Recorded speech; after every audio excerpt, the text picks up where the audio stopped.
They may get it right here, right now. Undead popping up where they didn't expect him. Immediately Prophet getting value.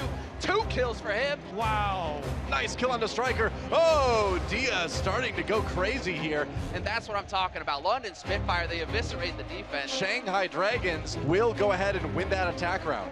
One too many peeks and punished. Welcome to the party. Los Angeles, make some noise! We are live from the Blizzard Arena. It's the final day of Week 4, and already we have seen 45 amazing matches in the regular season of the Overwatch League. Welcome back, everybody. I'm your host, Chris Puckett, and we got an awesome desk for you today. It starts with our insider. We got Zoe at the end, our Brit sideshow in the middle, breaking down all of the games, and the big Swede, our tank expert, Reinforce, is in the house. Reinforce, are you pumped for today? I am very pumped for today. Yes, we're going to see an exciting game between Boston Uprising and the Los Angeles Valiant, so I'm really excited for today. Sideshow, we had a great match last night. Yeah, Seoul against Houston was fantastic. Seoul coming off that heartbreaking loss to London Spitfire, and then they go up against Houston. Houston don't have their star player, still able to make it super close, goes to a 5th game. What more can you ask for? That was insane. Seoul Houston was incredible. After today's show, go back and watch the VODs, but we have to update you right now with where we're at with our league standings. After the big win from Seoul, you can see they have officially locked up the number 3 spot once again. Today we get to see our number 1 and number 2 seeds with the New York Excel and the London Spitfire, but really I think all eyes are going to be on Valiant and Boston a little bit later on today. And speaking of those squads, let's take a look at our schedule. Zoe, which one are you fired up for? Oh, it's going to be the same as Reinforced. Boston Uprising taking on the Los Angeles Valiant. Let's see if Boston can take down the 2nd LA team after their dominant 4-0 victory last night. Dallas is going to be looking for a big upset over New York at 1 p.m. I know a lot of teams in the standings will be cheering for that upset victory. We'll see if it comes. For now, though, it's time to introduce our first match of the day. Are you guys ready? Make some noise for the Shanghai Dragons.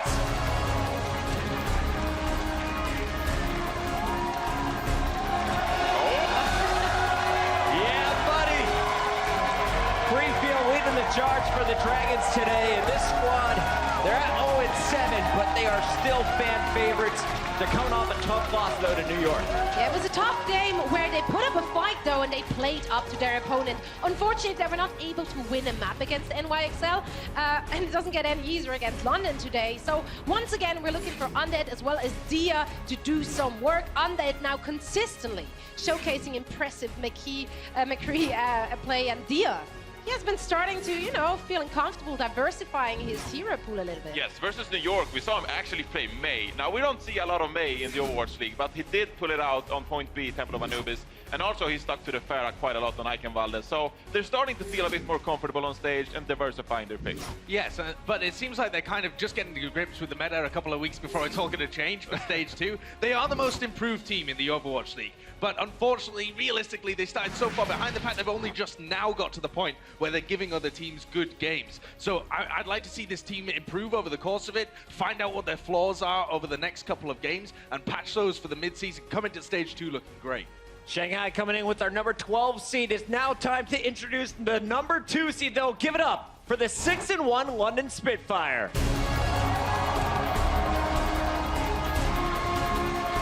London has to be all smiles today as Hurek leads the charge. This squad is coming over their massive 4-0 victory over Seoul Dynasty. Yes, and today we're seeing 6 members from the old GC Busan roster who they picked up before the Overwatch League.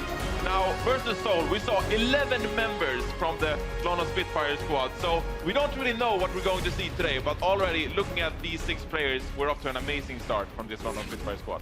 Yeah, and of course I talked to their coach, Bishop, about their opponents, the Shanghai Dragons. He told me that the greatest strength is their momentum swings, which is something we've been able to witness here on this very stage. And the biggest weakness, their lack of coordination. So going into this match, London Spitfire are feeling very prepared to utilize this knowledge and especially motivated, coming off of such a great win against the Seoul Dynasty. Sorry to cut you off there, so crowd, it is okay to cheer for these boys. Get fired up. You just saw Prophet on that main stage.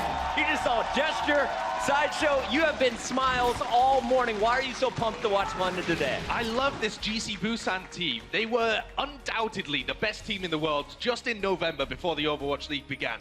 Yes, they flopped in the preseason. They even lost Junkertown and Numbani, Lijiang, all of these maps. But when it comes down to it, it looks like Bishop and the other coaching staff for London Spitfire have decided this is their best way of building out that core and creating a phenomenal roster. Yep. They played them against Seoul, easy 4-0 really. Considering how close we expected that to be, I think this is a great team. While you're in full fanboy mode, I have to ask you, who's your favorite player on this squad?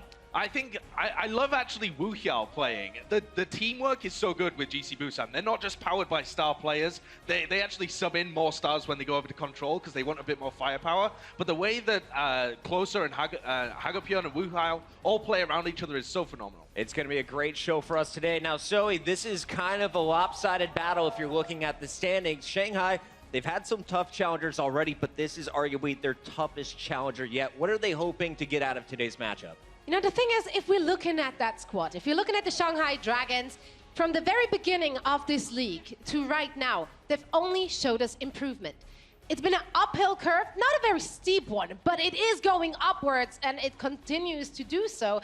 And I have a lot of faith in this team going into stage 2. And I just love the fact that they grow with the challenge. They play up to their opponents. So going up against London, I expect them to put up a really good fight. Yeah, they have. It has been interesting to see the development of this team because they started out and they just had kind of one-star player, Dia, and then as they moved him to a more supportive role in the DPS, that allowed Undead to shine a little bit more. And so we've seen that he is now actually the X factor when they play. If he's on the McCree, if he's on the Widowmaker, he's coming out with these big performances. And Dia's kind of taken a step back and they're building their team more around Undead. So if we see unreal performances from their DPS players, it could be a close game, I agree. But they have to be unreal. These guys have to step up. Good luck, Dia. Good luck on Dead. Because, Johnny, we got to talk about London. In their last match against Seoul, we expected a game 5. It was 4-0, all in favor of the London Spitfire. Yeah, and that was insane in and of itself. We saw so many different variations of this London Spitfire squad. We saw Rascal with Birdring, we saw Prophet with Birdring, and then they swapped in Fury, Nust, and of course Bedosin onto the Control game mode. So we don't really know what to expect from this London Spitfire squad. We just know that obviously the coach, Bishop, he has a plan going into these games. Yeah, and it kind of, we theorized back at the beginning of the season that with such a deep roster, they could throw completely two utterly separate lineups at you, and you would have no idea how to prepare. So far throughout the season, we haven't really seen that. They were focused more on just finding one good one, like blended between them with Nuss and Fury and these guys. But now, particularly in that game against Seoul, they've shown they can throw tons of different rosters. They're out. essentially playing 4D chess at this point. Just 4D upping out the chess. entire roster all the time. Yeah, they are. It's going to be a fun match. We mentioned that it's just moments away. I was just told our players are almost ready. Before we get to the game, though, I have to ask you guys about the future. In Stage 1, every team plays 10 matches. The top 3 move on to play for a $125,000 performance bonus prize pool. So let's talk about the odds that we see London Spitfire in the playoffs. I know the road doesn't get much easier after today's match. It really doesn't, because the next 2 matches are going to be the Houston Outlaws as well as NYXL, and those are 2 really tough opponents, so they're not having an easy road ahead. However, if they continue to play in such a dominant fashion, I can see them actually making it. Yeah, I mean, honestly, Houston Outlaws looked so good yesterday versus Seoul. They brought it to a very final round on Lijiang Tower. And then they're finishing off Stage 1, of course, versus the New York Excelsior, which we, at this point, has pretty much crowned the best team in the league. You have crowned. Yes, I have crowned. And Bren. So, 2 versus 1, I'm sorry. All right, we'll see what London is bringing to the table today. Every map matters when it comes down to the tiebreaker. It's time to kick this one off. LA, make some noise for the Dragons and the Spitfire as we send it backstage. It's Mr. X and Uber with the call. What's up, Blizzard Arena? How about this one for your Saturday morning? The Shanghai Dragons' last 3 games have been the Seoul Dynasty, the Philadelphia Fusion, the New York Excelsior, and now their gauntlet of death continues as they go up against the London Spitfire. It's a brutal schedule. Brutal schedule for the Shanghai Dragons. They've only looked better, though, in all of these matches. I think this is going to be their toughest one, though, today against London. There's something to be said, Matt, for being forged in the fires of adversity, and that's exactly what Shanghai have had to endure and experience. We saw good things from them up against Seoul. It was a 4-0 against New York, but I think they played better than they did against Seoul. So now, maybe we go up a step further. But again, this is the London Spitfire looking reinvigorated. Looking a different look on roster. It was brought up there as well. We've got the Royal Roaders, the Jisoo Busan roster to come in here. Against Seoul, we saw a few different looks. We even saw the GC Busan team with Birdring in the mix. That seemed to be like their go-to, was you leave Birdring in for Hureg and you kind of sub in the other DPS player at times, but no, you keep those tanks, you keep those supports from that GC Busan roster, and it's got to be very difficult when you have a player like Birdring not to play him all the time. The guy is just insane on so many different heroes. And I'm told recently, well, at least Bishop came out and said, we have only recently actually had the capacity to have all 12 players in the facility playing at one time. So the whole point of the London Spitfire roster picking up 2 teams was to have them play each other internally. It's like a sister team set up. You have a bench of 6 players. You can mix and match them. And now they have a really good way to assess their preparedness or suitability for a certain game by just playing them against each other. That's the whole plan for the London Spitfire coming into this season. Well, it's great, right? Because you can practice a lot of strategies that you don't want to show other teams. You can try different looks against your own team. It's probably one of the better competitions you would have, right? For the London You B can go team. for all the secret cheesy tech. You're not going to give away any of it to your opponents. Well, and also you're not giving your opponents as good as quality scrims, right? I mean, London being one of the best teams in the league, if they don't scrim other people, they have to go find another opponent. So it's a very nice strategy, in terms of building the team that London employed at the beginning. The Shanghai Dragons will be on offense here first, Mitch. The Roshan will play Winston. You'll have Shusha play Diva. They're going to have Dia play the Pharah here. So it's interesting. When we saw this lineup roll out for Shanghai, we thought that Shusha would play the Pharah for this team. Yeah, I mean, he had in the past, he played on Dorado, if I'm not mistaken, against the Seoul Dynasty, where they actually took that map. It was the last map of this series. But not to the case this time. Hureg is going to be, of course, on that Pharah. Interesting player, plays a fair bit of hit scan as well. A lot of McCree in the mix for Hureg.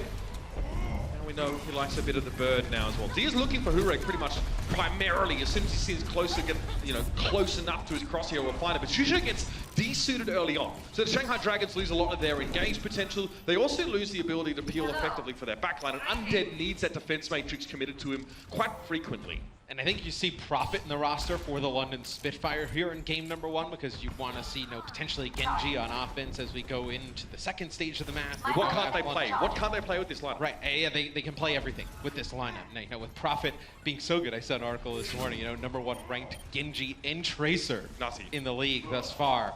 Oh, speaking of which, gives them a lot of options. Roshan's going to go down early. So again, Shanghai lose an engaged piece. It's their tanks that are bearing the brunt of the early trades of damage here. And that's all well and good to have your tanks take damage, but if you're not using that, the space created by your tanks to get damage of your own, then you're going to be locked into this kind of scenario. Now London can get a bit more aggressive. Only been 2 kills so far in this match map, but they've been impactful. Yeah, and you're not even really charging your Valkyrie off. Profit getting 2 with a pulse bomb. It's like, Closer was able to get his Valkyrie before 5 Kings. So, all that damage that's coming in on the tanks, you're not even really kind of using it as an advantage, right? Like, maybe you just sit in the choke with the tanks, let them take a little bit of damage, and then heal it up to get Valkyrie. We'll take a look at from Profit's POV.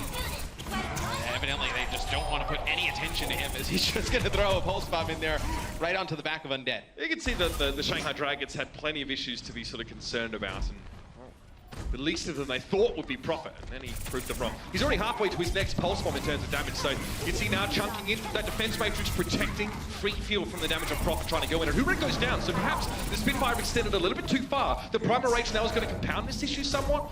Wuyao going down, they've lost their Diva. Profit needs another big pulse bomb here. Prepare for trouble, maybe make it double. That's the real question. Pulse bomb now online, but it's taken down. Undead picks him off, and that's a good start. The double res coming out, but it's not going to bring all of London back up on their feet. But Dia's dropped in the mix. 5 King now jumping in, keeping Shusha nice and healed up, and there's also a Transcendence in play. Both support ultimates have been used, but Profit's doing work. Undead's down. Roshan getting splattered there by the Primal Rage, and Shanghai invested so much into that fight. They thought they had the edge map, but it looks like that wasn't the case at all. And London is so quick to just spot players on their own, just change targets and pick them off. Because right there, it looked like the fight was about even, right? And then Undead actually goes all the way on like a little bit of a flank, trying to get around by the point. As soon as that happens, they realize he's there. Gesture jumps out with Primal Rage, lands right on top of him. Profit darts right towards him. They take out Undead. And at that point, there's no DPS alive for the Shanghai Dragons. The fight's over.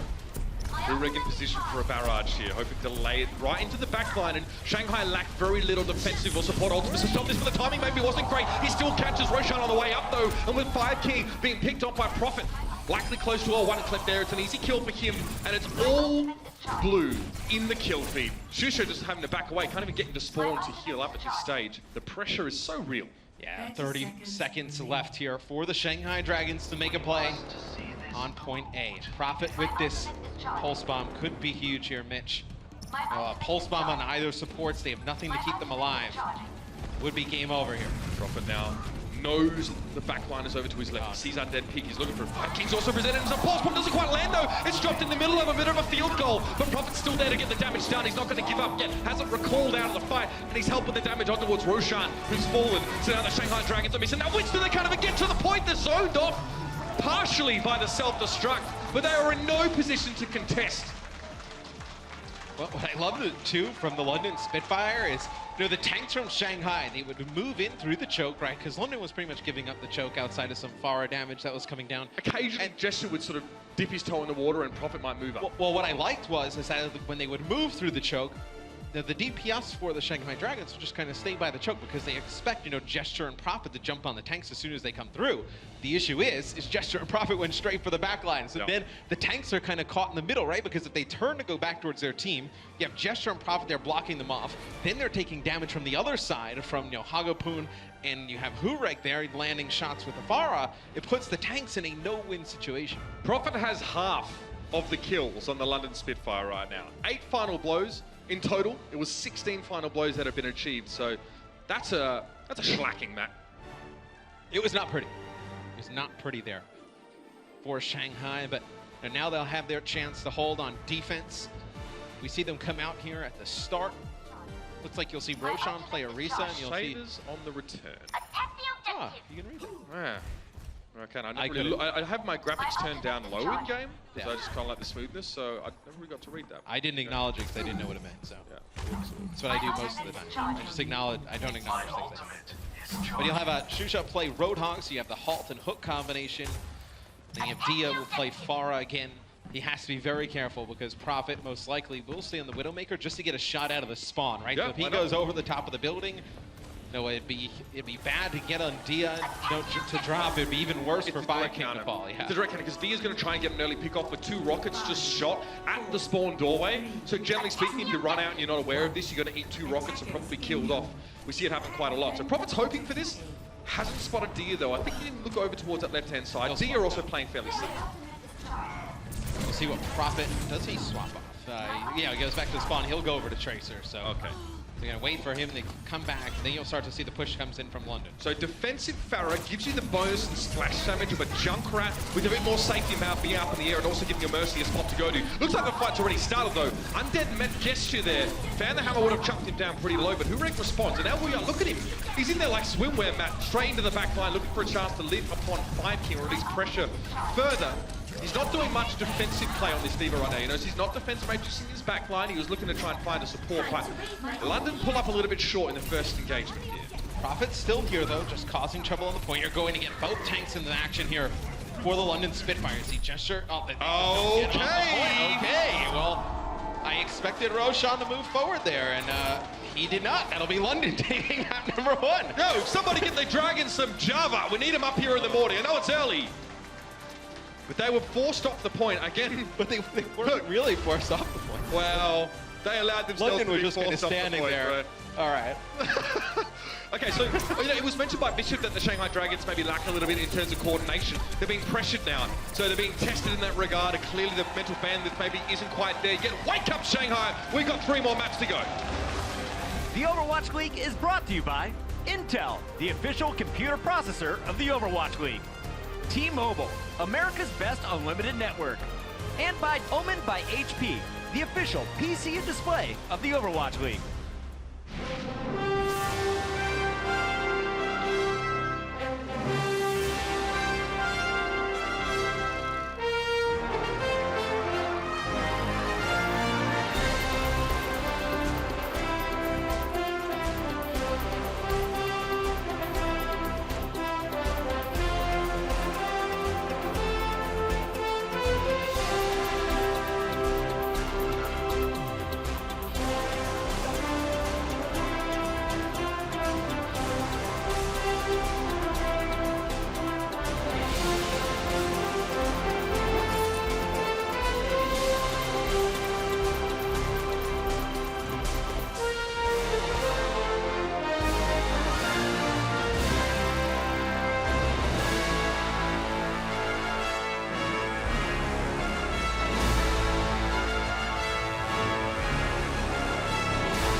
arguably the #1 ranked team. It's the London Spitfire. The top 2 Korean teams basically put together on one super team. 지금 경쟁도 어느 정도 있다고 생각하고 서로 각자 알아서 잘할 거기 때문에 서로 이제 도움을 주고 많이 이끌어준다기보다는 각자 잘해서 정상에서 만나고 막 이런 식으로. This team has so many good players. It's just a matter of how do they make it work. 아무래도 다 똑같은 생각을 하고 있을 것 같은데 우승이 아마 팀 목표가 되지 않을까 생각돼요. That was a masterclass from the Spitfire. 이번 시즌 팀 목표는 당연히 뭐 시즌 우승, 초대 우승이 되는 거고요. London Spitfire, nearly unstoppable. Well, Matt, Ruksug actually means retreat and not return, and I think perhaps the Dragons are taking me a little bit too seriously on that one, stepping right up the point, or more correctly, not stepping on it in the first place. Got some subs here, of course, as we're trying to frame the shots properly. Birdring comes back in here, Fury also into the roster for the Spitfire. Yeah, so you bring Birdring in to play the DPS role. Fury will be the off tank here, and it just shows just the wealth of talent on this London roster. A player we haven't even seen, right? You know, Gesture is so good at main tank. We haven't seen Fisher, who's a tremendous Winston and Reinhardt in his own right. I mean, there's just so many talented players on this team. Now, once they were able to get these like inter-squad scrimmages going on, I feel like they were going to really unlock their full potential. And I think it's scary for the rest of the league how they're playing right now. Yeah, I mean, they're bringing across this sort of sister team mentality that was really nurtured or developed over in that Korean region, of course, which is where a lot of the London players are from, and you could see how it helped to cultivate such an important scene. A lot of teams are still, you know, even teams that have 12 players are just starting to get them here, you know. Yeah. I think Echo and Snillo just arrived in Los Angeles for the Fusion, so even there, they're still sort of amassing their roster now. And then you got to think, you know, a lot of these teams who are signing players in the signing window, like you're going to have to get those players here, you're going to have to get them all set up, you know, work them into your team. It's going to be time before you're going to see some of these mid-season signings, you know, lead to results in terms of wins and losses. So I think, you know, having London, you know, having the 12 players at the beginning of the year, having them here, having them playing all the time, definitely going to be an advantage as time goes on. Map number 2 in the series will be Horizon Lunar Colony. We'll get to see, I know we saw Rascal play a little bit on this for London when they wanted to bring the May out. Not in the lineup here too. McCree as well, he played a bit of. Rascal's McCree was completely exploited against the Los Angeles Valiant on this particular map. So, you know, they're going to go for a little bit of a different look this time around. Well, Prophet's in, so you can have him obviously play, you know, Genji or Tracer. Birdring can play Widowmaker. You can also have him play Junkrat if you wanted to run like a Risa Roadhog Junkrat. So just gives you a little bit of more versatility. Yeah, I mean, our initial projections were that Birdring would be probably the most frequent inclusion in this roster based on his flexibility and general impact on the game. Well, he just plays like the high impact heroes at like a very high level in terms of just like overall players in the league. So it's like kind of odd to take him out and put in other players where you know you have somebody who's really consistent as well, right? I mean, it's really kind of rare to see Birdring have like an off game or an off map. So don't really see him come out of the lineup too often. On the side of the Shanghai Dragons, there will be no changes in their lineup here. We're on the attacking side here, and we've seen the Shanghai Dragons, you know, play around a little bit with the Sombra pick on this map. We've seen them try and work that one in, and you know, a lot of teams are starting to figure that out now as well. Like defending teams are sitting off of the point, and they're actually defending their health packs instead of the point itself, just to try and shut down the impact of that Sombra. But London Spitfire here, I mean, we can see what they're going to go for here. This is pretty anti-dive in terms of its composition, right? You don't want to dive a Junkrat or a Roadhog. You got to get past, you know, Gesture Shield in some sort of way. So it's pretty tricky to try and get around this team. And then Birdring's out there just hitting shots, or at least that's the plan. You have a few options if you're the Shanghai Dragons. You can dive straight to the point. You can play like a quad tank. They're going to actually play Moira, Lucio, Sombra. So interesting. Sombra usually played like in competitive play at this level as more of like a secondary support as the DPS. But this time we're going to see Undead play Sombra as strictly secondary DPS role. Dead with most deaths on this map, and Shusho with the leaks, which is really interesting given that he's often in that tank role. Now the point's being tickled, so the Spitfire need to keep track of this and not give away a free third of the point whilst they're trying to deal with the assault at the gates, as it were. But Prophet's gone down to Undead on the point. It's going to give him a tick now. The Spitfire have to go back and respond. There's no time to waste, and they get there, but look how much progress has been given over. That's all off the back of Undead winning the 1v1 against Prophet. The Spitfire can push back a little bit now, Matt. You can see it's not quite 66%.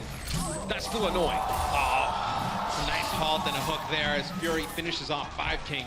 And something obviously you expect here for Shanghai is that, well, these players are really out of position. And they should get figured out. You'll get Prophet for the second Prophet time. again, but it's going to get res right back up. I mean, all these players are dropping on your side of the map. Close is dead. Might be something to this one. Depends on what the Shanghai Dragons are doing while this is happening. Hagapin down towards Dia here. This could be something. Fury now taking a breather. A lot of the Shanghai Dragons are bearing down upon him. He needs to get back to the protective shield here on the point. Holt thrown in. It actually prevents the jump coming in. Roshan was trying to get over the shield, but instead got brought crashing down to the ground. And now the Reptile's going to claim Dia. Jester now can just refresh the shield, and the Cold Essence isn't really given too much attention here. Gesture has to respect this, but Fury just dips in, gets himself a hook. The Shanghai Dragons, man, just gonna reset. Just chill. Yeah, and they were able to catch London off guard because, you know, obviously they expect Tracer to be on the point in London, right? Dia dancing around the point, but Undead playing Sombra, obviously he can go self, go invisible. They don't expect both players to be there at that time. That's how you're able to get that first pick rather quickly. We have seen this happen, actually. Sometimes the Tracer goes to the point and gets in like a long-range 1v1 with the Junkrat, and then the Sombra comes in under the stealth, right? So you can't see her. Then she appears and bursts down with the help of the Tracer, that Junkrat. So you get a 2v1. It's pretty scary, and you've got to be ready for it. There's an EMP up here, and a Pulse Bomb for the Shanghai Dragon. Here's the thing. I mean, you connect EMP for Shanghai, and you know, get a good sound barrier. You still have Closer with Valkyrie on the other side. So Closer does use Valkyrie. There's the EMP. Don't know if he got caught inside of it or not. Then he would not be able to use the Retis. He actually brings back Hagapun, brings back Fury. So this is a fight where London has the clear advantage. And this is where you miss having a Mercy here, Mitch, right? You know, you want Mercy on your side. Obviously, Valkyrie's such a powerful ultimate ability in the current patch, right? A little bit different on live. Finishing out stage 1 on the previous patch. You need Mercy on your team. Right there, you see the effect she has, bringing 2 players back to life after you wasted so many ultimates to make that happen on the side of the Dragons. Okay, so the Shanghai Dragons making the executive decision to switch the Lucio out of their composition. They now lack their speed, but they obviously have the potential to resurrect, although if you're attacking on this map, it sometimes can be hard to find a safe zone in order to channel that ability. He is just tickling Fury a little bit here. Has a Pulse Bomb, but knows that he needs to try and draw out the cooldown or take a breather before he can even bother sticking that one down. Self-destruct on the high ground, and Fury's just going to take 5 back away from that one. In the meantime, Roshan missed his jump. He's on the low ground. He got picked up by Birdring. This puts Fury in a bit of a compromising position now. He's a little bit closer to that demon than he otherwise would have liked to have been, but that's a double for Prophet. He found both supports. Didn't even need a Riptide for that one, by the way. Just chilling. And now Shanghai, I'm not really sure what they're doing. I think they need to be reminded that they still got to capture that first point. Well, maybe, this will stagger them. Yeah, I mean, maybe if there was a player back there for London, like you'd go finish them off, but you know, Fury can just keep looking back towards this spawn, just waiting for Dia to come on in. So Dia will fall now at distance at the hands of Birdring. This is not going well for the Shanghai Dragon. They're not going to even touch the point. Roshan gets taken down. They are at least contesting. Oh no! It's a nightmare! Spike kick and free fill. Weren't even in position to help their team, by the way. And we're just adding insult to injury now with Prophet giving a big old riptide. That's how you burn rubber, ladies and gentlemen. And they go to Widowmaker after playing Sombra for a bit, which is interesting, right? You're going to try and out-widow Birdring, who's standing behind the Orisa shield. It's nearly impossible to do. Prophet able to make a big impact on Junkrat, 32% of overall team damage. I mean, take a look at replay of this Riptire, but look at this position that Undead is sniping into. Concussive mind. That won't happen in stage 2. As but you saw the position that Undead was in there, right? You kind of saw his silhouette through the screen. He can't really get much damage there on Widowmaker because you're just standing behind the Orisa shield. So that's where you would have liked to see Shanghai potentially like either go, you know, quad tank, right, and just play on the point, and maybe even stay with like Sombra, like something like Sombra Moira, or you know, and then just have like Lucio play a tank and just go quad tank. There's a lot of other things they could have done there. The Widowmaker probably not the best of options. We'll see what the Dragons want to go for here. It's unlikely the Spitfire are going to try and fight them directly. The idea about attacking on this map as the offensive team is to provoke a response from the defenders. Force them to move out of position, force them to come to you. The defenders can't sit on the point and wait for you because they're literally putting themselves into a box. So they have to sit up on the high ground and try and exploit the fact that you have a lot of this open no man's land to cross. And they need to force them off that advantageous position to deal with you on the point. And we saw from the previous round when Fury was on Roadhog a few times, just a little bit of a cool note. It's like, he's playing so aggressive in the mid, even with the Widowmaker on the other side, and he just kept turning his back, so you just can't land those like easy headshots against him. So Shanghai here on defense, you're going to have 5 King play Mercy, you're going to have Freefield play Ana. So Ana obviously can provide a lot of great healing. If London tries to dive up to the top, right, you hit them with a Biotic Grenade. Who is the Nano Boost target here, though, for the Shanghai Dragons? Shusha playing the Diva? I mean, maybe you can give your Nano to Junkrat as D actually just deletes Prophet here at the beginning. So that's likely a trap set up there as well. Yeah, I mean, the thing is, the Spitfire don't want to dive the Dragons. So Ana has a fair bit of safety there in that case. Like, she's probably not going to get leapt upon until she commits to the low ground. And we'll see Heavy Gesture here on this Winston. We'll look to try and test it.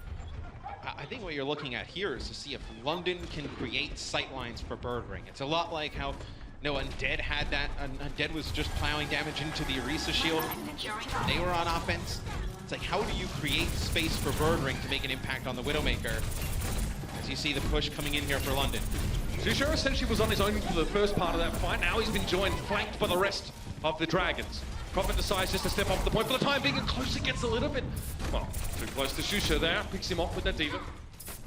The Widow battle's won by Undead, and Prophet fancies hanging around. He knows a couple clips of damage into tanks would give him that pulse bomb that could break the Dragons apart. The Dragons, not only do they have to play close because of the presence of Orisa, they have to play close on their point. This is Value Town for pulse bombs. They also have Undead out of the equation because Bird Ring wins that fight. He knows that there's so many members for the London Spitfire just hanging around that left-hand side. He's going to be pretty much trapped in the spawn. Yeah, you can see now the support will split up for the rest of the Dragons, and that's going to be the EMP coming out. Hagapun finds 5 King immediately. That's the pulse bomb we were looking for. Roshan is down, all 4 feet, flat on the floor for him. Shusha has nothing else he can really do but try and get that resuit self-destructor zone away, but he can't get back in. Gesture knew that to be trying to get back in the mech. Undead was so low, and Prophet, all he had to do was give him a little bit of a tickle here. The Shanghai Dragons got no players near the point whatsoever. They let themselves down with a weak attack, and the Spitfire are more than happy to capitalize. Blinking, you'll miss it, Matt. You know, we've seen some close games from Shanghai in their previous matches. I think the London Spitfire just coming in here today, making a big statement. You know, our game against Seoul, obviously, we looked great with a 4-0.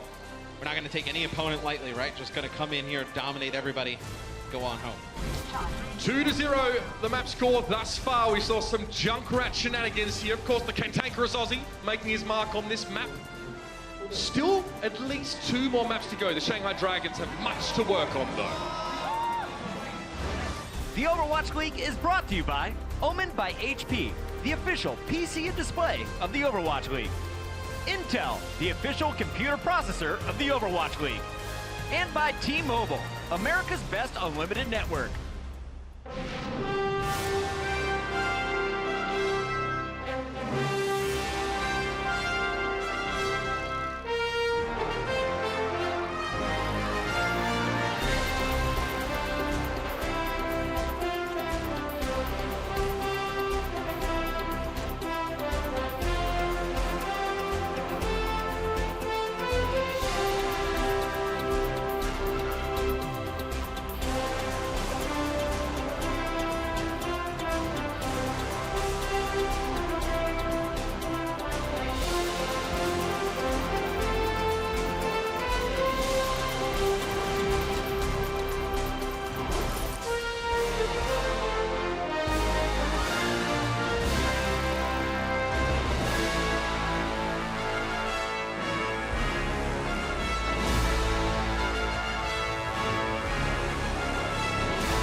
Coming at you live from the Blizzard Arena. Welcome back, everybody. It's your halftime show. I'm your host, Chris Puckett, once again, and I'm joined by our analysts. We've got today, it's Reinforce alongside Sideshow, and things are going kind of as we expected throughout the first two games. In match number one, Shanghai Dragons find themselves down 0-2 at the half. London, though, the heavy favorites coming in today. And before we get into any replays, I want to ask you guys about this London Spitfire squad. Sideshow, you were really excited for the lineup for game one. I was, yeah. And I think part of this is because GC Busan as a team really interested me when I was watching them way back, because they play with such good fundamental Overwatch. Their teamwork is great. They set up plans before every fight. Yes, they don't have the star power of a lot of these other rosters, although Prophet is genuinely one of the best players in the world. He was like their sole focus in terms of their firepower.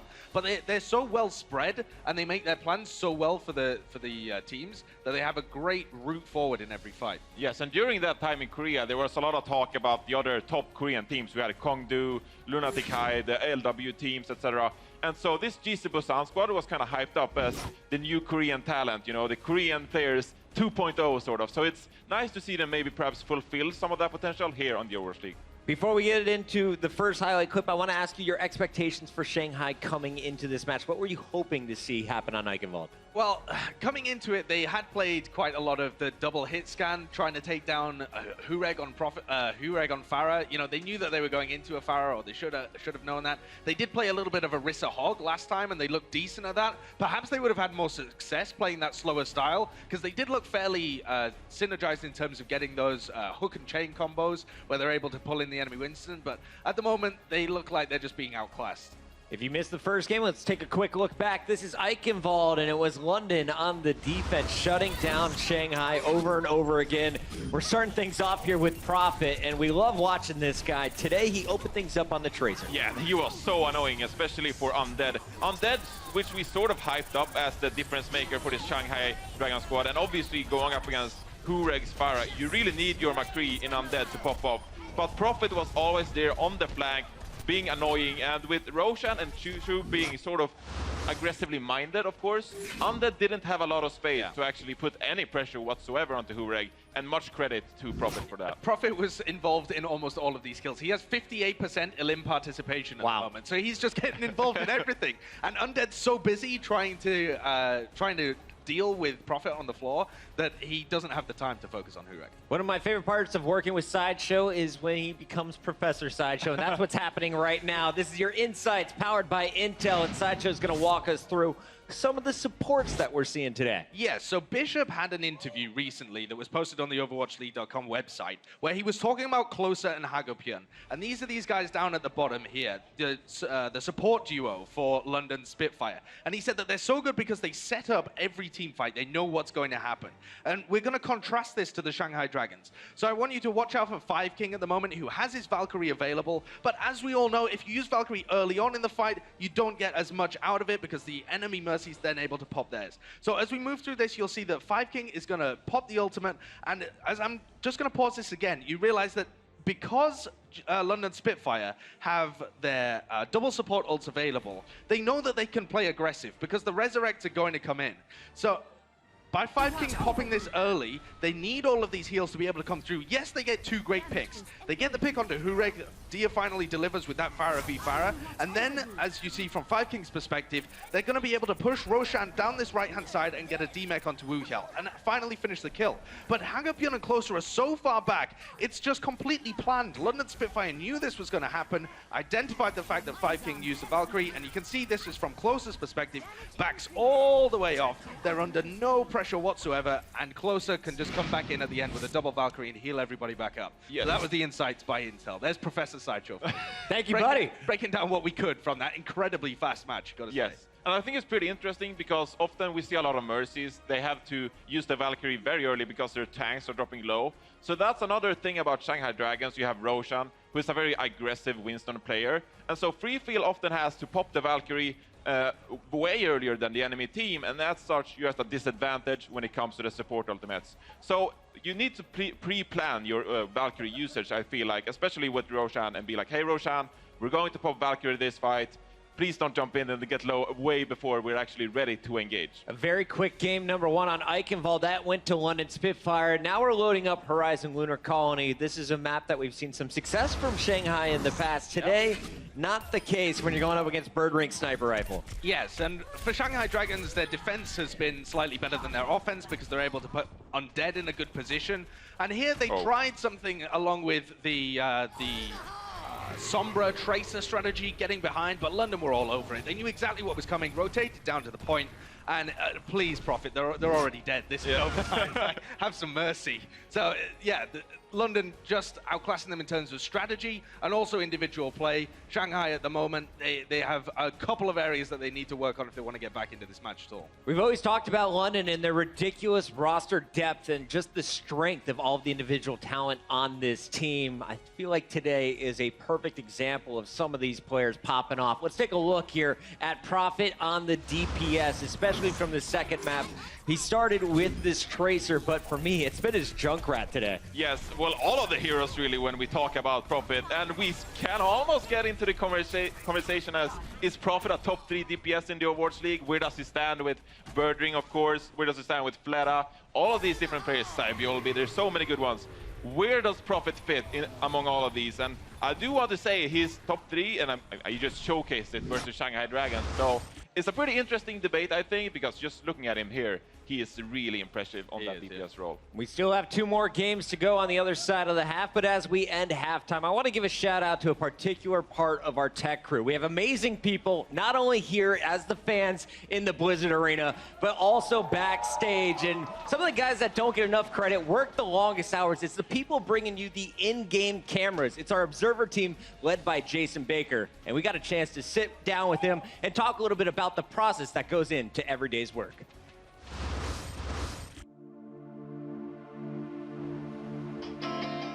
The Boston Uprising looking for a major upset as they take on the 3-0 Seoul Dynasty. 4, 3, 2, 1, and live. We're in the observer room backstage at Overwatch League Season 1. Going to 3, on 3, going to 2, going to 2. Just yell on 3, please. Going to 2, then I'm gonna go back to 4 here. All the gameplay footage, everything that you see from the match is done in this room. Oh, nice pick on the Toby. Gamsu really punishing this. I have 4 observers that do live switching, and I switch between the action to try to tell the best story possible. Give me May on 3. I need May on 3. That was good. He's gonna have Dragonblade again. Overwatch is one of the hardest games to do. A traditional sport, you got a puck to watch, a ball to follow. This, you have 12 people on the field at any time, and all 12 of them are doing something important. Both supports done. Easy peasy, man. Seoul Dynasty will win the map and go up 2-0 in this series. Communication is important, but the less we have to talk, the better. The more that we can read. Going in the game. We have 2 free cameras, 2 first-person cameras, and a overview map that we use. Focus up, guys, focus up. I have 2 free camera operators. They use Xbox controllers. It's almost your typical stadium camera of looking at all the action at once. Seoul comes storming back on the back of a couple tank ultimates. So we have a map tool that we're able to see where players are on the map. That's not in-game, so we try to get it on broadcast as much as possible. Boston certainly not going down without a fight here. Nate does all the really cool highlight footage that we do, all those really cool slow-mo 360 shots, and those are special tools that we only have here at Overwatch League. We want to entertain the viewer. We want to keep them educated. We just try to stay focused and give it everything we got. Going 4 on 4, 4, holding on 3. That's pretty good. Another impressive showing from Seoul Dynasty.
Overwatch League represents a different direction than esports have taken in the past.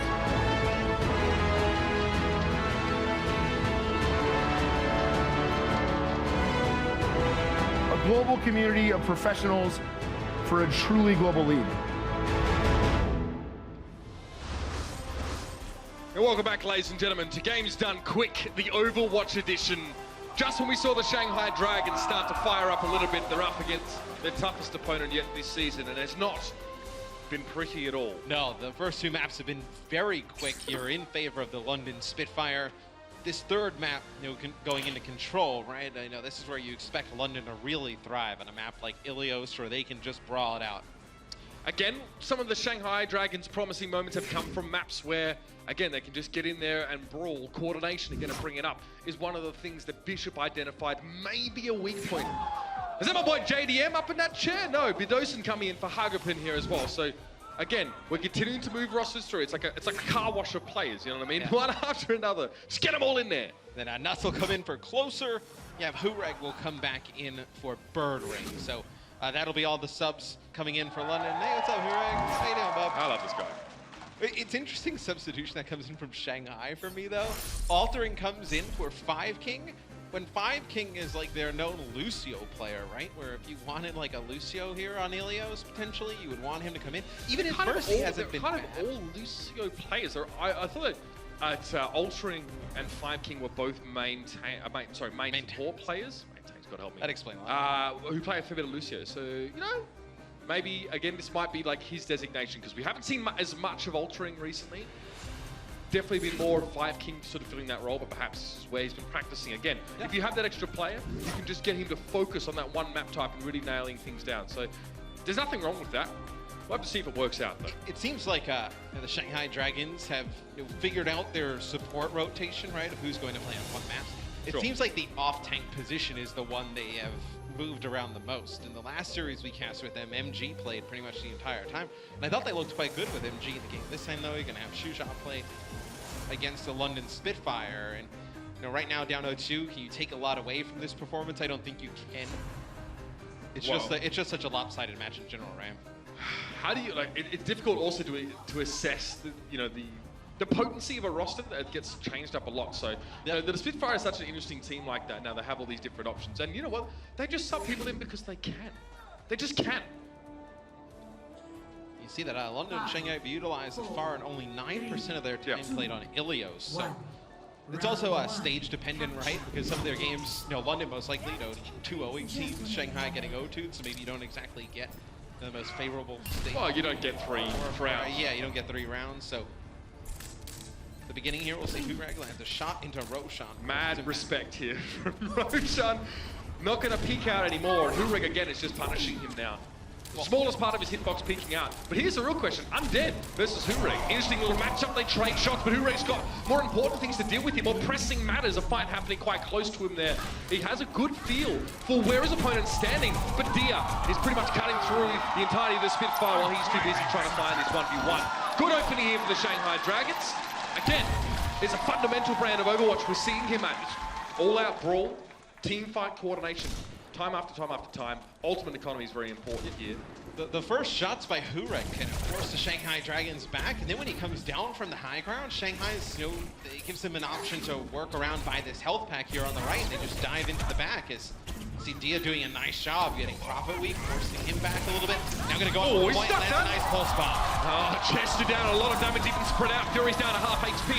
Roshan's fallen but brought back up in the periphery by Hureg now, and Dia there's just gonna get to work on some of these squishy targets. Backed up very well by Roshan here. He's brought back to life, and he immediately sets about helping Dia pick people up. Fury kept around just a little bit longer. And this is a good start for the Dragons. The crowd's waking up as well, is what I like to hear.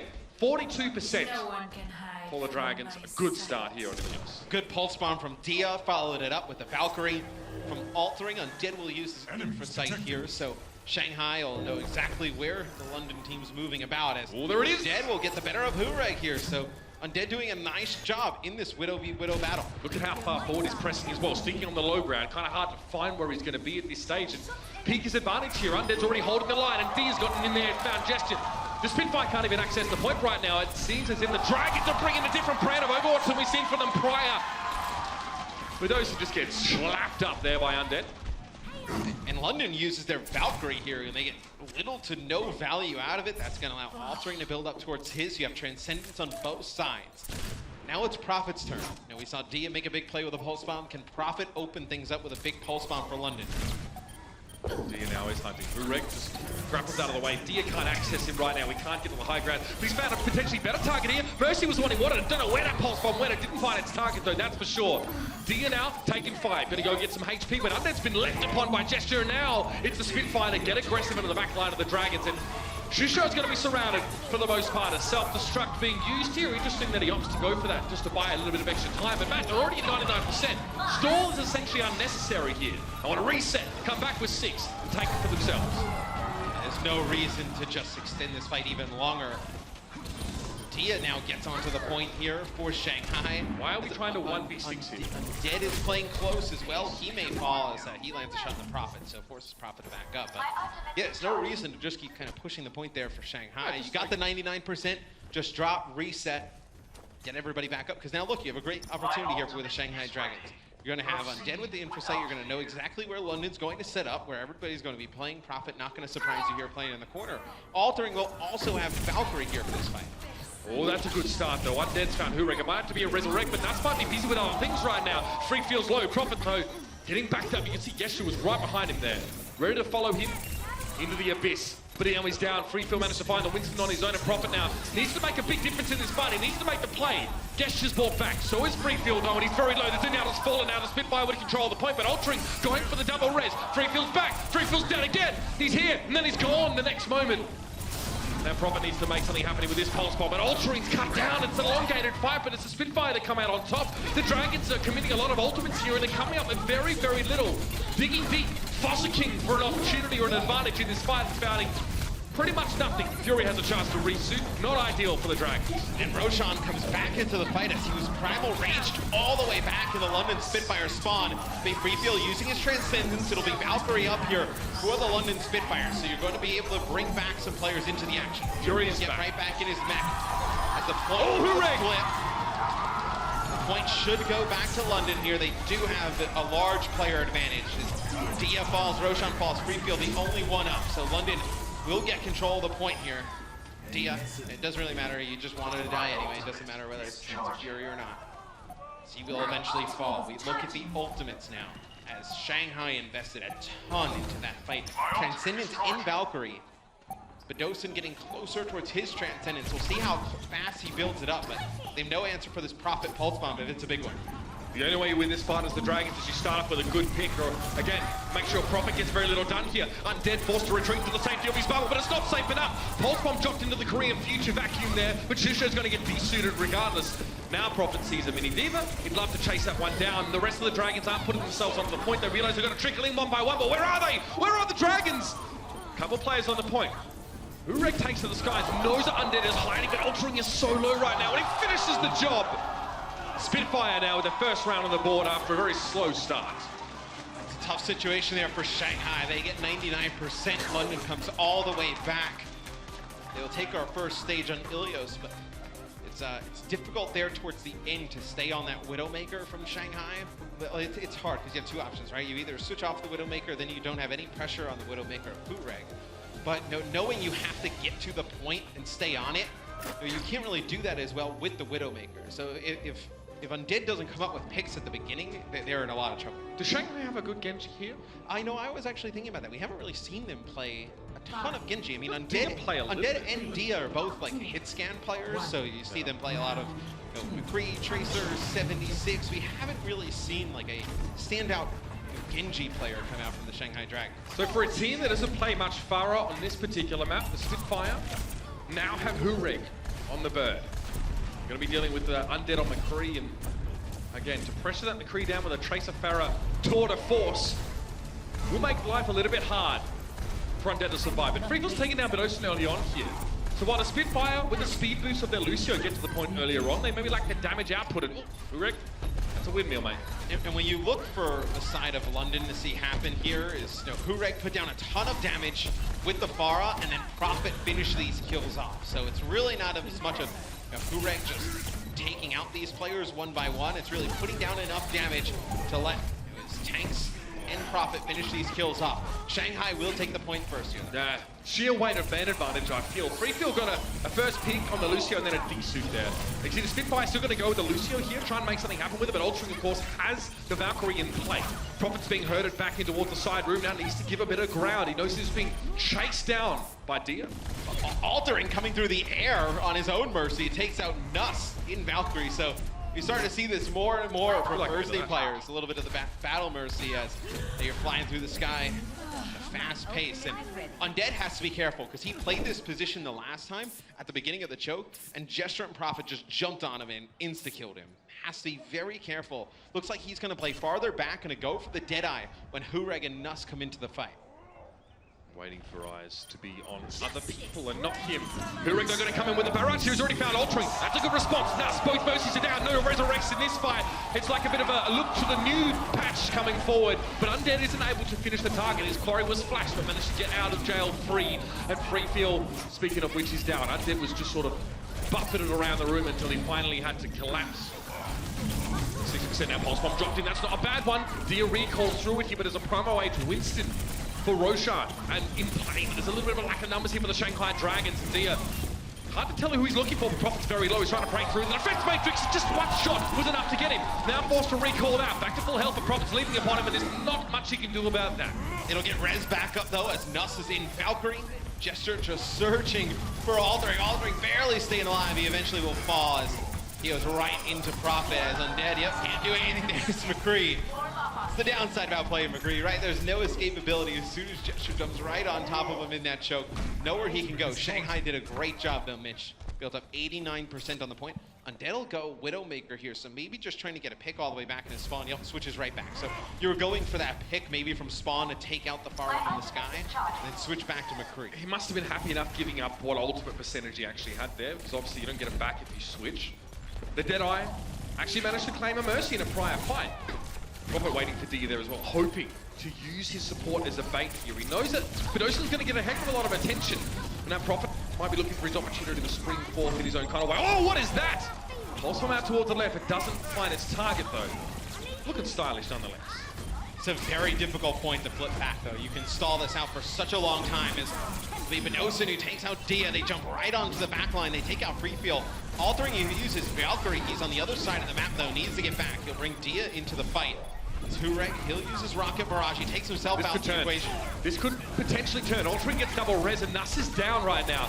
So the Dragons need to press their advantage as much as they can. Find Prophet, for example, who's just sitting behind the shields, getting free damage into tanks. He knows he wants a Pulse Bomb coming up into the next fight.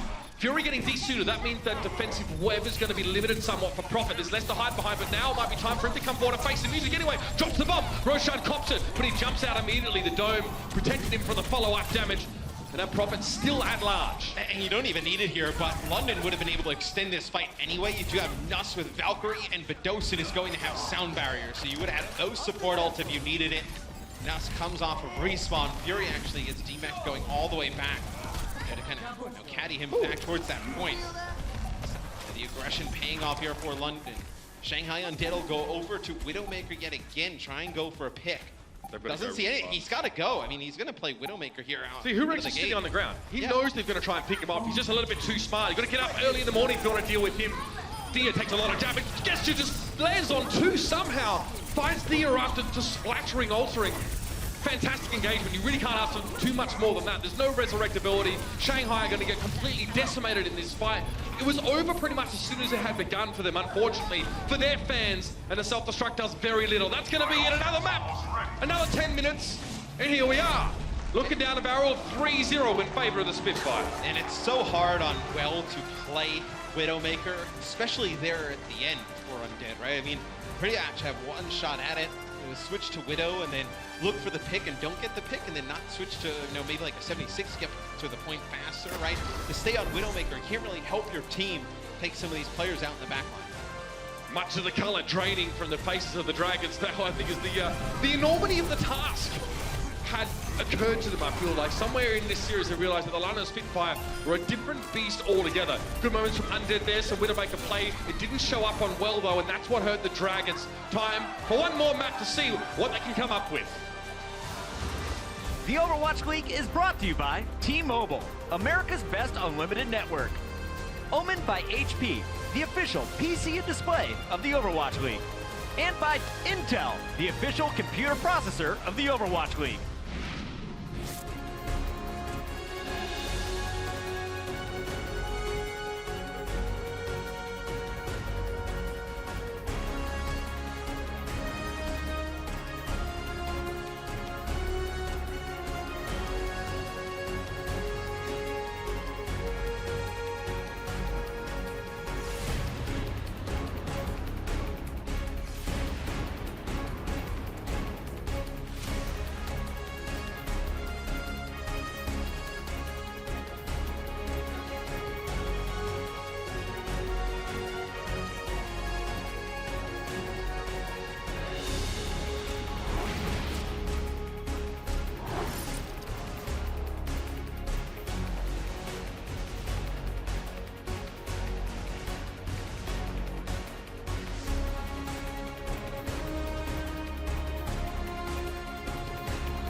Welcome back, this is Zoe. Now, earlier this week, London Spitfire's coach spoke to overwatchleague.com, and in this interview he revealed that against their match against the Seoul Dynasty, or during their match against the Seoul Dynasty, he actually handed in their substitution sheets before the map even started.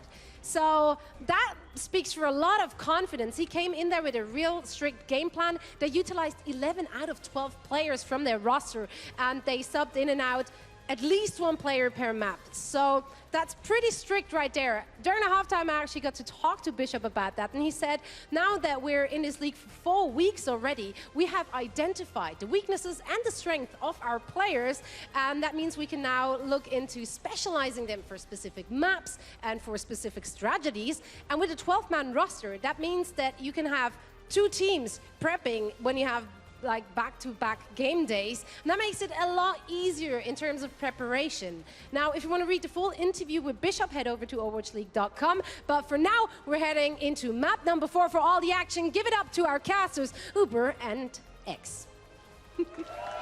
Thank you very much. Interesting, actually, considering like in the preseason, wasn't it Bishop who made incorrect substitutions in that map early on that caused him to have a weird lineup, and now he just sort of walks in and just throws the subs out like, oh yeah, we'll just play these guys today.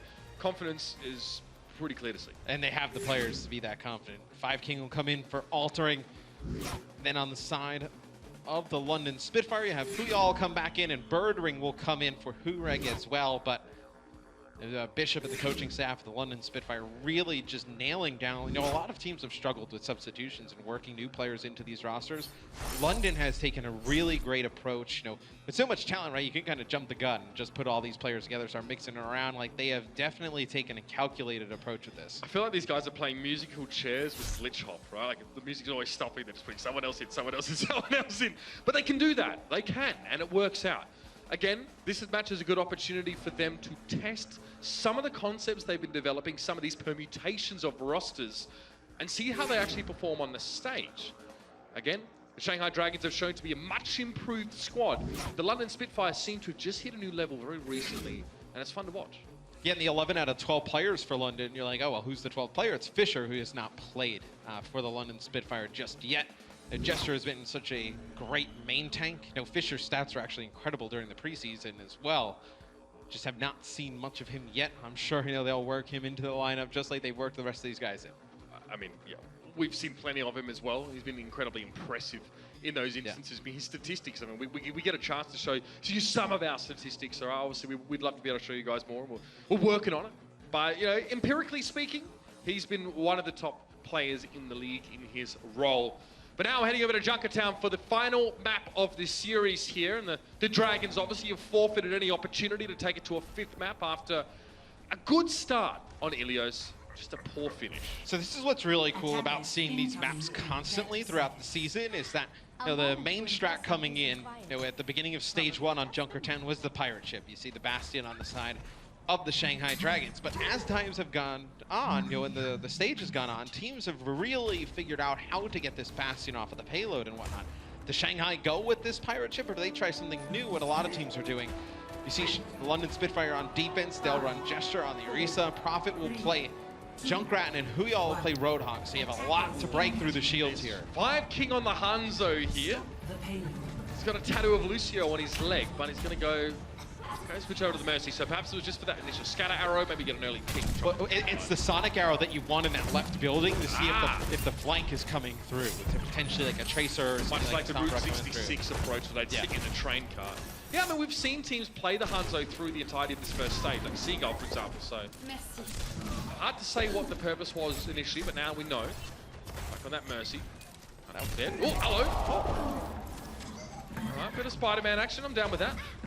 He's dead now. He's going to fire on towards Huyal, who's in trouble connecting with him. And Dia there helped him out. It's a tag team combo to take down the big boy. And now Undead just going to play around that corner. Birdring swoops on in.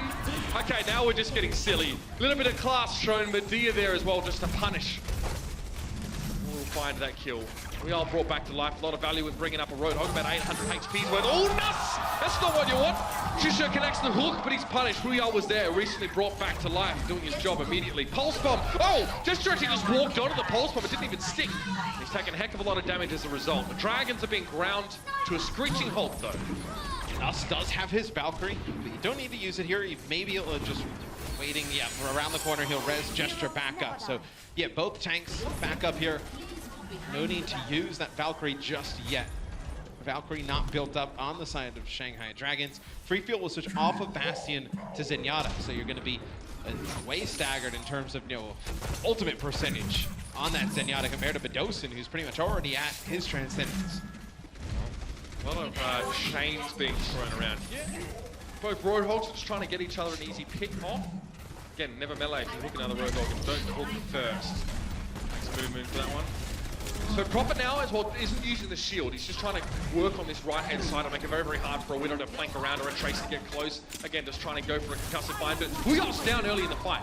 But Nas is able to bring him back up. The Widows are dueling in the background. The Roadhogs are dueling in the middle. Free-fall getting cut down. Hook coming in. Huyal needs to take a breather very quickly, but the whole Hawk's going to force him away very fast. Gesture will draw back to life. Now he's taken down yet again. You can see Birdring off in the distance there. Bedosin helping him out with Undead. He was getting a little bit big for his boots, and now 3 players benefiting from the Transcendence. Huyal needs to go big here. He's discorded, but he's still found a pick on free field. Now that orb's not going to be an issue anymore. Roshan fortifies himself up. Comes a lot of shots from the scrap gun, but is still around to tell the tale. But no, he's low. Huyal's found him, and somehow the Spitfire with 3 players on the point, hold the Dragons again. Well, they're able to do it because Roadhog has such a large HP pool. They never focus him down. He's getting pocketed by Nuss the entire time. Has Bedos in there to help him as well. He can also take a breather. He's just able to live for so long that Undead and Dia are just kind of like dancing around trying to get Birdring in the back while Huyal just is on the point, just destroying everybody as Roadhog. We're getting motion sickness from watching Birdring. This guy is insanely twitchy. And oh, that's not going to be ideal. Yeah, getting knocked out by Concussive Mine makes it very, very hard to have any sort of air control. Huyal now found the D.Va. Shusha doesn't want to waste his defense matrix on a 1v1 scenario, so he needs to back away. He gets desuited anyway. Huyal's looking for Undead, but that's a Riptire, if I'm not mistaken, heading straight towards him. Yep, no getting away from that one. They ended up getting both supports to Shanghai early in the fight, but the supercharger from Gesture, that tire from Prophet, may put things away because now Nuss will come back into this next fight. He's going to get Valkyrie already at 83%. Free Feel will have Transcendence. That's all you're going to have to battle this. Birdring now is aware of the presence of the monkey. He knows that Roshan is just on the other side of the balcony and wants to back away. Dia needs to make a big play here. You can see he's going deep. He knows he might need to be the difference maker in this next fight. We're going to be into overtime in just a moment, but Undead's found Birdring. It's a good opening, but it's traded out with Free Feel getting picked off by the Concussive Mine. Undead now getting another two. This is big, but Bedosen and Prophet are back in the mix. Huyal buys some space. Overtime, he actually pulls Shusha off into the payload, but where are the Shanghai Dragons? Nowhere to be seen here. Getting cut down in that fight. That's nasty, but Prophet was also there to finish the job. Undead gets 3 kills in that fight. It's still not enough. The turn of that fight for me is that it's a 1v1 that goes down all the way in the back in the open between Dia and Bedosen, and Bedosen is able to win it. You know, Zenyatta versus Tracer, he's able to take out Dia, then there's no flanking opportunities that come in for the Shanghai Dragons. The rest of the London Spitfire can focus on the players attacking through the front. They also get the benefits of the Discord and Harmony from Bedosen. I'm not going to sugarcoat this for you, ladies and gentlemen, and if you're clever enough, you'll know it for yourself, but the Dragons are getting wrecked. Prophet here, see just how aggressive he knows he can be. And the rest of the London Spitfire eviscerating the Dragons. And look, the Dragons have looked quite decent over their last few matches. They've been competitive with Seoul, New York, some of the teams that we've seen them play over the last few weeks. They take Philly to a Game 5, and Philly has been a very good... They had Seoul, Philly, New York, all one game after another, all very competitive and exciting Overwatch. So I think this just tells you more of where London is at as a team right now. I think obviously there's still something to be said for Shanghai not really playing great today. Didn't show up, play their game. But I think there's also, just the level that London is on after their dominant win over Seoul, to just take that confidence and momentum and just ride it on through. And now, to end the series with a 4-0 sweep, the Spitfire only need to get to that box. And it's so hard for the Dragons to defend this. They pretty much have to hold the choke where they're standing right now, and they need to hold that for a good 4 minutes. They have like one shot at this, really. I mean, they lose one fight, Shanghai, that's going to be the end of this map. Let's see what London decides to do. Birdring just kind of playing with us, going between Hanzo and Mei. Looks like, at least here at the beginning, you'll see him play Mei. Oh no, I'm sorry, that Hanzo is, he's gonna just fire the Sonic Arrow out to the left. They see the hole. Yeah, they see Roadhog. They're gonna try. Oh no, he doesn't know they can see him. They did the same thing to the Spitfire. Why not expect London to do it as well? It's traded though. Huyal went down to Dia. Both Junkrats have found the big bodies of the Roadhogs early. Yeah, but Huyal's gonna come right off the spawn, just walk right out, get back onto the payload. This looks like Birdring maybe going back for a switch. Maybe we see him play Widowmaker here. I feel like that'll be the play. Yeah, that'll be the play. Prophet now, leading the charge. He expects there to be someone close, always caught Shusha up on his respawn. Won't be able to kill him, but it can definitely unsettle him, or at least relocate him, or reaccommodate if that would be the case. And Shanghai's got to be careful, because they're going to take this fight in the open at the end of this game, as you see the payload getting very close to the end. It's going to give a lot of angles for Birdring to get shots off. I'm telling you, they want to fight in the choke here. They're at least using the buildings. It makes them quite susceptible to Prophet's Junkrat if they want to play inside these buildings, but so far the kills have been good. Gesture's brought back up, so there's definitely a sense that London is still going to have a big crack at this, but that's big! And Team Rocket goes blasting off again. Birdring just gets sucked on in. And Dia finishes the job. It's better almost than the ball and chain combo there. You hold them into a bunch of Junkrat damage. Yeah. London, though, they will have the advantage. Bedosen will take out Free Feel, so see the res being used by 5King. It'll be Undead using his infra sight. Riptide here. They'll be using a Riptire as well. And London can just wait this out, Mitch. And they're going to have their Valkyrie and they're going to have Transcendence here. I mean, it's a lot of ultimates being used here by Shanghai early. Dia will take out Gesture, but now for the Spitfire, no, the Prophet's going to come back with a Riptire. Oh, he gets 5King as well. This may be a turn. He's low, but again, the spawn advantage is definitely there for the Spitfire. I love these. Well, both supports are down for Shanghai. You're going to have Valkyrie and Transcendence here for London, plus a Riptire. Maybe you can get back to the payload rather quickly. It actually forces Undead to grapple all the way back up to get the Mercy back in the fight. Undead returns. Lunar, shield pressure is the name of the game. That's a lot of free damage there as well. Micro Rockets also just thrown in the mix.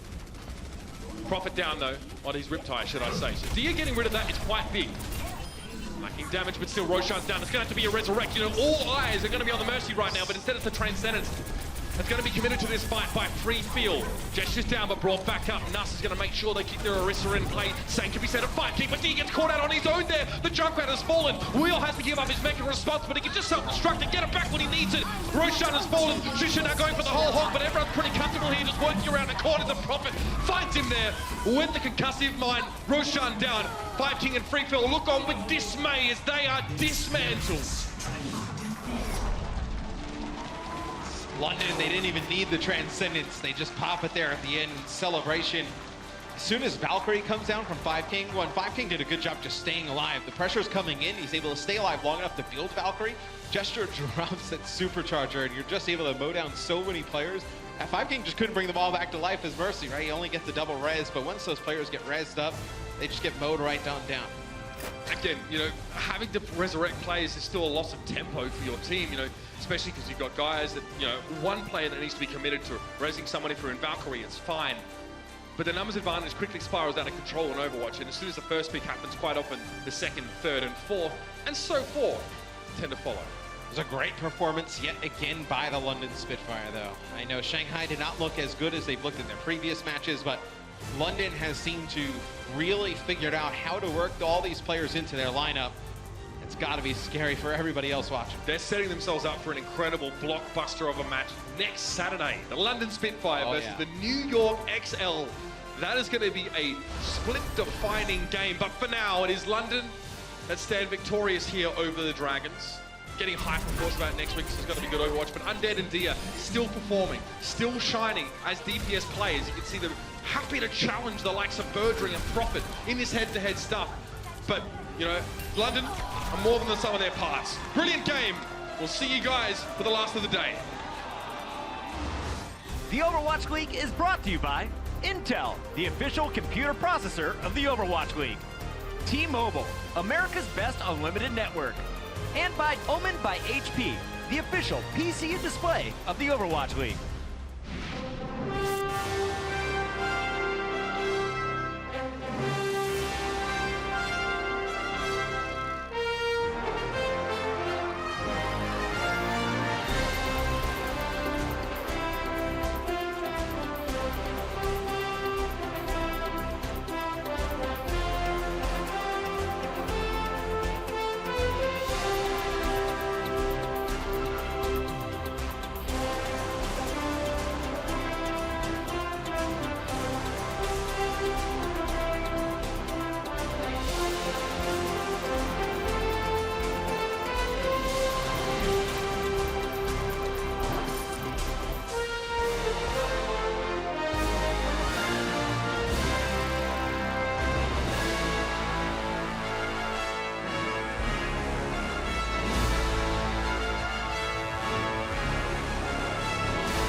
London came into today swinging, and they just shut down the Shanghai Dragons 4-0. Welcome back to the post-game coverage. Just pucking alongside Sideshow and Reinforce once again.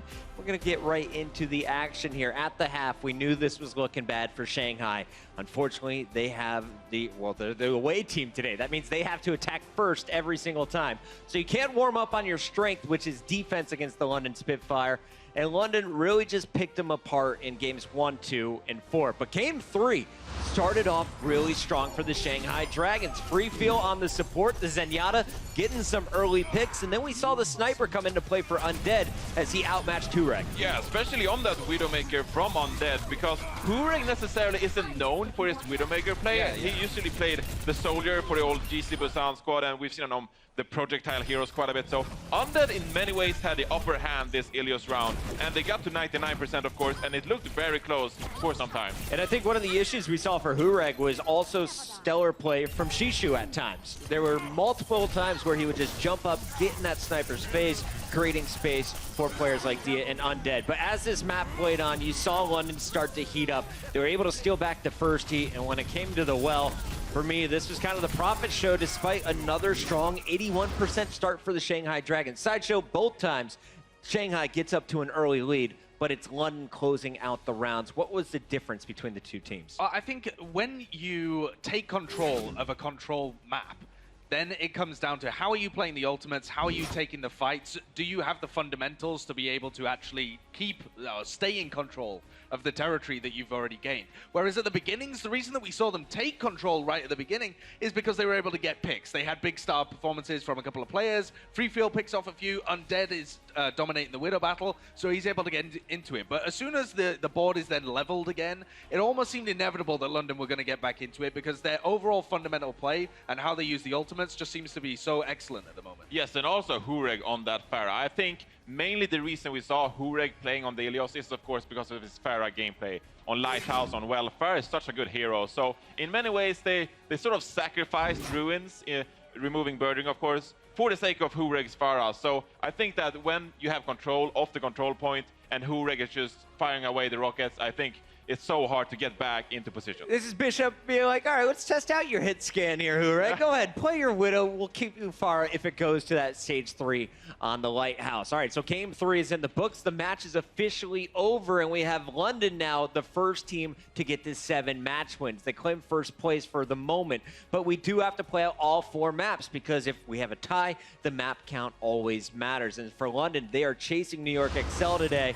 They get the 4-0. They closed it out with a clean game on Junkertown. Undead got it going a little bit early for Shanghai, but really it was the defense just waiting for Shanghai to push up, and it seemed like the trap was always ready to snap on them. It really was, and I think you see why Gesture is so good here as well, and the way that they just have this synergy between their core, because you've got to look at the London Spitfire roster that they've got in here, and it's got Badosin and Nuss, and then it's got Wuhiel, who is playing on Roadhog, which isn't a hero he's normally associated with. That would normally be Fury that would come in for that. So I think, again, this is London experimenting a little bit with other compositions and seeing how they work together, but you got to say it was almost flawless in terms of the execution, in like how they were taking the team fights, even if they weren't hitting the crazy peaks that perhaps other people on their roster would be. Yes, and especially that off-tank role, I think it's really interesting we're seeing so much of Huyal on that role, because we hyped up Fury so much on the off-tank. He was so good on D.Va. Many of our analysts were like, oh, Fury, he's the best D.Va perhaps in the league thus far, and now we saw them swap in, of course, the Kongdu core with the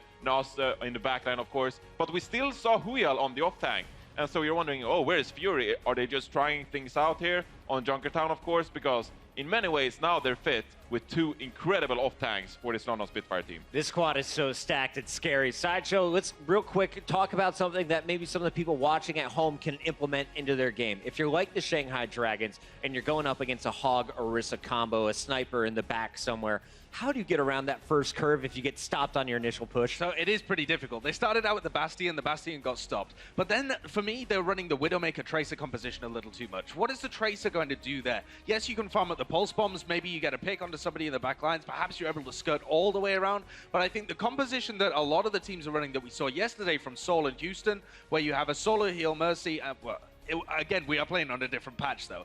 But when you have the dual sniper threat coming out from the Widowmaker and the Hanzo, so you can get these scatter arrows and take down the tanks early on, I think that could have worked for them. Yes, especially that double sniper composition. I mean, I love that, especially in matchmaking, because then I can justify playing Hanzo in rank right, and ruin my game. So to all matchmakers out there, you know, you can play some Hanzo in first point Junkertown, and I'll allow it. I'll allow it. Just switch at point B and definitely before point C. All right, that is going to do it for our first match of the day. But before we go, we have to crown our player of the match. Your player of the match, sponsored by Omen by HP. Who is it?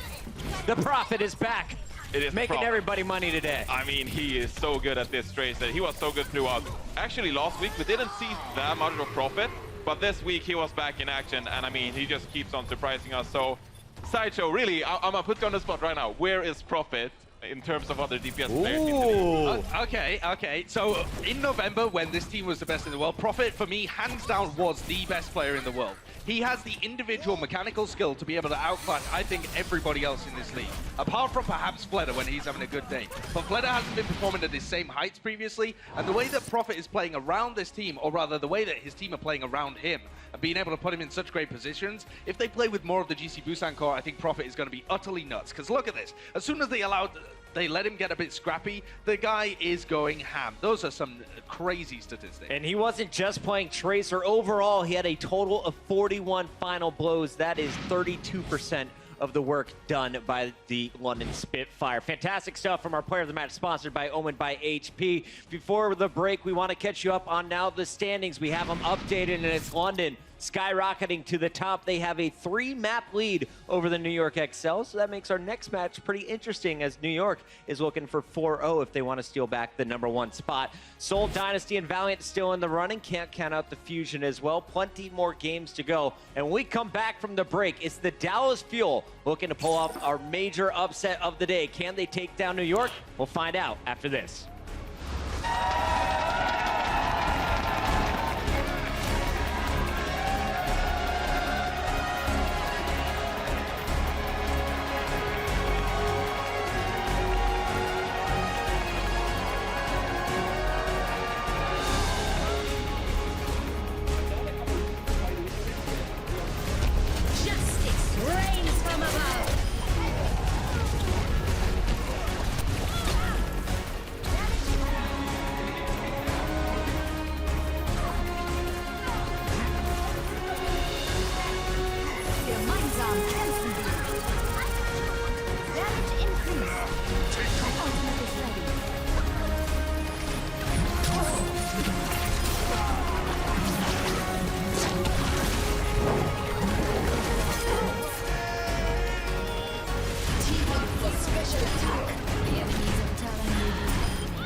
League is brought to you by Omen by HP, the official PC and display of the Overwatch League. Intel, the official computer processor of the Overwatch League. And by T-Mobile, America's best unlimited network.